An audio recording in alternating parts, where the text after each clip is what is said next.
आज के दिन 10 महाविद्याओं में से एक अंतिम महाविद्या माता कमला की कथा महिमा को सुनने तथा पढ़ने से भक्तों को उनका दिव्य आशीर्वाद प्राप्त होता है। माता रानी आर्थिक तंगी से मुक्ति दिलाने में मदद करती हैं। इनकी कृपा से दुख, असफलता, संतानहीनता, दुर्भाग्य और शुक्र ग्रह के दुष्प्रभाव जैसे समस्याओं को भी कम किया जा सकता है। कमला देवी की पूजा से बहुतायत में वृद्धि प्राप्त होती है और शारीरिक और आध्यात्मिक उन्नति का आशीर्वाद मिलता है। देवी कमला की महिमा अपरंपार है। माँ अपने सभी भक्तों पर अपनी कृपा बरसाती हैं। तो आप सभी भक्तगण इस कथा को बड़े ही प्रसन्नचित्त होकर सुने। साथ ही चैनल को सब्सक्राइब, वीडियो को लाइक करके कमेंट में जय माता दी अवश्य ही लिख दीजिएगा। प्रिय भक्तों, माँ कमला 10 महाविद्याओं में से 10वीं महाविद्या है। शास्त्रों ने महाविद्या कमला को श्री हरि विष्णु की साथी बताया है। ऐसा माना जाता है कि देवी कमला भगवान विष्णु की सबसे बड़ी ताकत है। माँ कमला का रूप देवी लक्ष्मी के समान मन को शांति देने वाला है। कमला का अर्थ है कमल के पुष्प से। माँ सती का यह रूप कमल के आसन पर विराजमान है। साथ ही माता रानी जिस सरोवर में हैं वहां भी चारों ओर कमल के पुष्प हैं।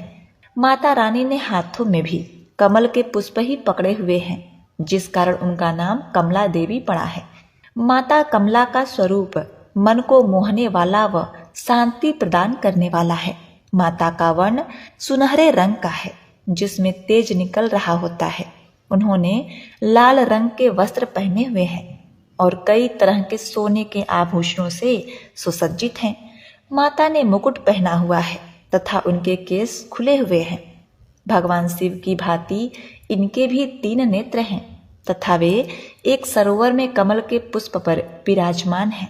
माता रानी के दोनों ओर 4 हाथी हैं जो जल से उनका अभिषेक कर रहे होते हैं। माता रानी का यह रूप अपने भक्तों पर सदैव कृपा करने वाला और उनकी सभी मनोकामनाओं को पूर्ण करने वाला माना जाता है।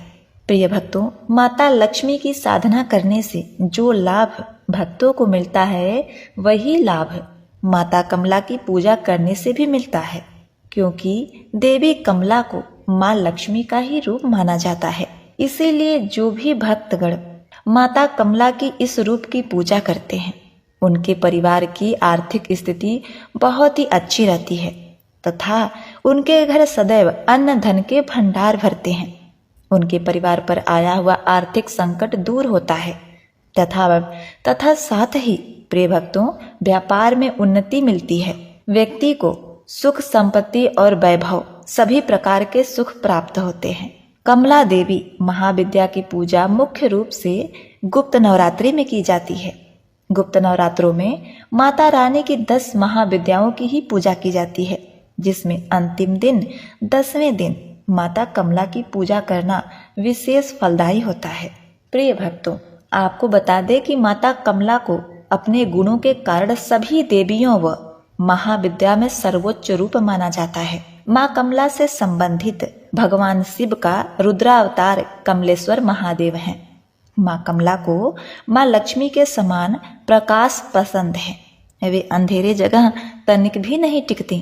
देवी कमला को एक तरह से तांत्रिक लक्ष्मी भी कहा जाता है। लक्ष्मी के इस रूप की पूजा मुख्य रूप से तांत्रिकों द्वारा ही की जाती है। प्रिय भक्तगणों, माता कमला की उत्पत्ति समुद्र मंथन के द्वारा ही हुई है। जब समुद्र मंथन हो रहा था, उसी समय माता कमला अर्थात लक्ष्मी जी का प्राकट्य हुआ था। प्रिय भक्तों, अब इनसे जुड़ी एक पौराणिक कथा मैं आपको सुनाने जा रही हूँ। वह इस प्रकार है। यह बात उस समय की है जब समुद्र मंथन से निकलने के बाद देवी लक्ष्मी को असुरों ने भी मांगा था और इस कारण देवी लक्ष्मी को असुरों के पास भी जाना पड़ा। अब जब असुरों के पास चली जाती हैं, फिर उसके पश्चात एक दिन लक्ष्मी जी भगवान इंद्र के स्वर्गलोक में पहुंची और बोली, हे इंद्र, मैं तेरे यहाँ निवास करना चाहती हूँ। इंद्र ने बड़े ही आश्चर्य से कहा, हे कमले, आप तो असुरों के यहाँ बड़े आनंद पूर्वक रहती थीं। वहां आपको कुछ भी कष्ट न था। मैंने कितनी ही बार आपको अपने यहाँ बुलाने का घोर प्रयत्न किया, परंतु तब पर भी आप न आए, और आज आप बिना बुलाए मेरे द्वार पर पधारी हैं। सो हे देवी, इसका कारण मुझे समझा कर कहिए। माता कमला अर्थात लक्ष्मी जी ने कहा। कुछ समय पूर्व असुर बड़े ही धर्मात्मा थे, कर्तव्य परायण थे, परंतु उनके यह गुण धीरे धीरे नष्ट होने लगे। मैंने कितनी ही बार आपको अपने यहाँ बुलाने का घोर प्रयत्न किया, तथा हे इंद्र, प्रेम के स्थान पर ईर्ष्या, द्वेष और क्रोध, कलह का उनके घर में निवास रहने लगा। अधर्म, दुर्गुण और व्यसनों की वृद्धि होने लगी। तब मैंने सोचा कि अब मेरा निर्वाह इन लोगों के बीच। देवराज इंद्र ने पूछा, हे भगवती, कौन कौन से दोष हैं जिसके कारण आपने असुरों को छोड़ दिया? उन दोषों को विस्तार पूर्वक मुझसे कहने की कृपा कीजिए, जिससे मैं भी सावधान रहूं। माता कमला ने उत्तर दिया, हे इंद्र, जब कोई सत्पुरुष ज्ञान विवेक का उपदेश करते रहते हैं तो असुर लोग और उनकी उपेक्षा करने लगते थे। वृद्धजनों और गुरुजनों के सम्मान का विचार न करके उनकी बराबरी के आसन पर बैठते थे। सत्कार, शिष्टाचार और अभिवादन की बात वे भूल गए थे। पुत्र माता पिता से मुंहजोरी करने लगे। बहुत रात्रि गए तक चिल्लाते रहते, न स्वयं सोते न दूसरों को सोने देते। अकारण बैर और विवाद मोल लेते थे। स्त्री ने पति की आज्ञा मानना छोड़ दिया। पुत्र को पिता की परवाह न रही। शिष्य आचार्यों की तरफ मुंह मटकाने लगे। समस्त मान मर्यादाएं जाती रही। भिक्षा और दान देना बंद करके अपने ही ऐश आराम में धन खर्च करने लगे। घर के बच्चों की परवाह न करके बूढ़े पुरुष चुपचाप मधुर मिष्ठान अकेले ही खा जाया करते थे। जहां ऐसे निर्लज आचरण होते हैं, वहां हे इंद्र, भला मैं किस प्रकार रह सकती हूँ? तथा हे इंद्र, आगे सुनो। वह असुर लोग फलदार व छायादार हरे भरे वृक्षों को काट दिया करते थे। दिन चढ़े तक वे लोग सोते रहते थे और रात्रि के पहर तक खाते रहते थे। भक्ष और अभक्ष अन्न का विचार न करते थे। सत्कर्म करना तो दूर की बात, दूसरों को करते देखते थे तो उसमें भी विघ्न उत्पन्न करते थे। स्त्रियां साज सज्जा व आलस्य व्यसनों में व्यस्त रहने लगी। घर में अनाज बिखरा पड़ा रहता था, जिसे चूहे खा खाकर उपद्रव करते थे। खाद्य पदार्थ खुले पड़े रहते थे, उन्हें कुत्ते बिल्ली चाटते रहते थे। गम्य अगम्य का विचार छूट गया। घर में ही व्यभिचार होने लगा। मादक द्रव्यों में, जुए में, नाच तमाशों में रुचि बढ़ने लगी। लापरवाही का हर ओर साम्राज्य था और वे चुरा चुरा कर अपना घर भरने लगे। उनके ऐसे आचरण देखकर मेरा जी जलने लगा। एक दिन मैं चुपचाप उनके घर से चली आई। अब वहां दरिद्रता का निवास होगा। हे इंद्र, तुम ध्यान पूर्वक सुन। मैं परिश्रमी, कर्तव्यपरायण, विचारवान, सदाचारी, जागरूक और नियमित रहने वाले धर्मवान लोगों के यहाँ ही रहती हूँ। जब तक मेरा आचरण ऐसा रहेगा तभी तक मैं तेरे यहाँ रहूंगी। प्रिय भक्तगणों, माता कमला के इन वचनों को सुनकर इंद्र जी ने उनका अभिवादन किया और कहा, हे कमले, आप मेरे यहाँ सुखपूर्वक रहिए। मैं ऐसा कोई अधर्म आचरण नहीं करूंगा जिससे रुष्ट होकर आपको मेरे यहाँ से जाना पड़े। तो एक बार प्रेम से बोलिए, लक्ष्मी मात की जय। जय हो माता लक्ष्मी। हे मैया, जैसे आपने इंद्र जी पर कृपा बरसाई और कुबेर को धनमान किया, वैसे ही आप अपने सभी भक्तगणों को, कथा कहानी को पढ़ने वाले, सुनने वाले और हुंकारा भरने वाले को सुख समृद्धि वैभव की प्राप्ति कराना, उनके सभी रोग दोष तथा विकार और दरिद्रता का नाश करना। जय माता लक्ष्मी। जय हो कमले। ओम नमः शिवाय। प्रिय भक्तगणों, अब आप सुनेंगे महालक्ष्मी माता कमला की दूसरी कथा। किसी गांव में 7 भाई रहते थे। माता पिता का देहांत हो चुका था। 7 भाई कंगाली में जीवन काट रहे थे।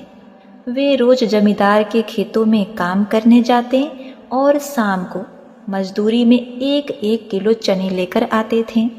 घर आकर वे चने सेकते और खाकर सो जाते।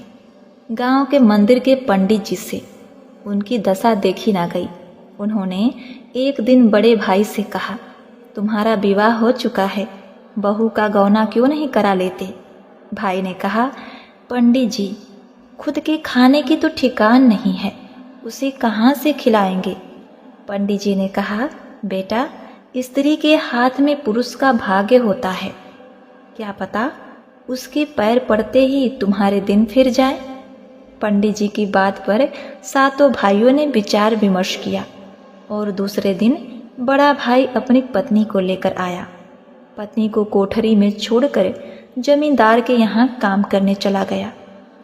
नई नवेली पत्नी ने घर की दशा देखी। चारपाई टूटा था, घर की गृहस्थी बिगड़ी थी, घर के चूल्हे टूटे फूटे थे, पूरा घर गंदा था। अब क्या था, नई नवेली बहू को घर में देखकर पड़ोसन को दया आ गई। पड़ोसन उसे अपने यहाँ ले गई, प्रेम से भोजन कराया और भाइयों के जीवन का सारा हाल सुनाया। वह माता लक्ष्मी की परम भक्त थी। वह माता लक्ष्मी का नाम लेकर झाड़ू उठाती है और पूरा घर साफ सुथरा कर देती है। चारपाई जो टूटा था उसको सही करती है। चूल्हा जो फूटा था उसमें मिट्टी लगाती है। पूरे घर को साफ करती है और झाड़ू को आदर पूर्वक एक स्वच्छ स्थान पर रख देती है। शाम को सब भाई चने लेकर लौटे तो बहू सब चने लेकर पड़ोसन के घर चली गई। वह आधे चने बेचकर उसने तेल, मसाले और गुड़ ले लिया। वहीं चक्की में चने पीस लिए और घंटे भर में रोटी, चने की दाल और गुड़ की पत्तल सातों भाइयों के सामने परोसती। भाइयों की आंखें फटी की फटी रह गईं। ऐसा भोजन अपने घर में उन्होंने कभी नहीं किया था। दूसरे दिन भाई काम पर चले गए तो उस नई बहू ने सबको रात की बची 1-1 रोटी नाश्ते में परोसी। जीवन में वे पहली बार नाश्ता करके घर से निकले। फिर उस बहू ने नहा धोकर मार्गशीर्ष माह में माता लक्ष्मी का पूजन किया और उन्हें विधि पूर्वक भोग लगाकर अपने घर के सुख समृद्धि के लिए कामना की। दूसरे दिन सातों भाइयों को पहली बार जल्दी घर पहुंचने की उमंग उठी। जल्दी जल्दी काम निपटाकर वे चने लेकर घर पहुँचे और फिर स्वादिष्ट भोजन पाया।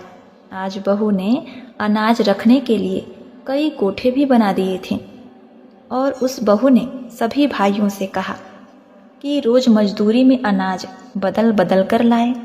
देखते ही देखते माता लक्ष्मी की कृपा से घर हर तरह के अनाज से भर गया। अब अतिरिक्त अनाज बेचकर वह बर्तन और बारी बारी से सबके लिए नए कपड़े भी लाए गए। 2 महीने के अंदर सारे घर की दशा बदल गई। एक दिन वही पंडित जी जिन्होंने गौने का सुझाव दिया था उस घर के सामने से निकले तो भाइयों ने उनका आशीर्वाद लिया। पंडित जी ने मुस्कुराकर कहा, क्यों पुत्रो, कहा था ना मैंने, स्त्री ही घर का भाग्य बदल सकती है, क्योंकि वही घर की लक्ष्मी होती है। घरनी घर बिन भूत का डेरा, बिना घरनी बिना स्त्री के घर भूत का डेरा होता है। जहाँ स्त्री माँ लक्ष्मी की पूजा करती है, माँ लक्ष्मी की भक्ति होती है, वहाँ माता लक्ष्मी सदैव निवास करती हैं। उसके घर को छोड़कर कभी भी नहीं जाती। सभी भाइयों ने हाथ जोड़ लिए और कहा, आपने और इस लक्ष्मी बहू ने हमारा जीवन बदल दिया। जय हो माता लक्ष्मी। ओम नमः शिवाय। हे माता लक्ष्मी, जिस प्रकार आपने इतनी गुणवान लक्ष्मी रूपा बहू उन सातों भाइयों के घर में दिया, उसी प्रकार सभी के घरों में लक्ष्मी रूपा बहू को देना। ओम नमः शिवाय।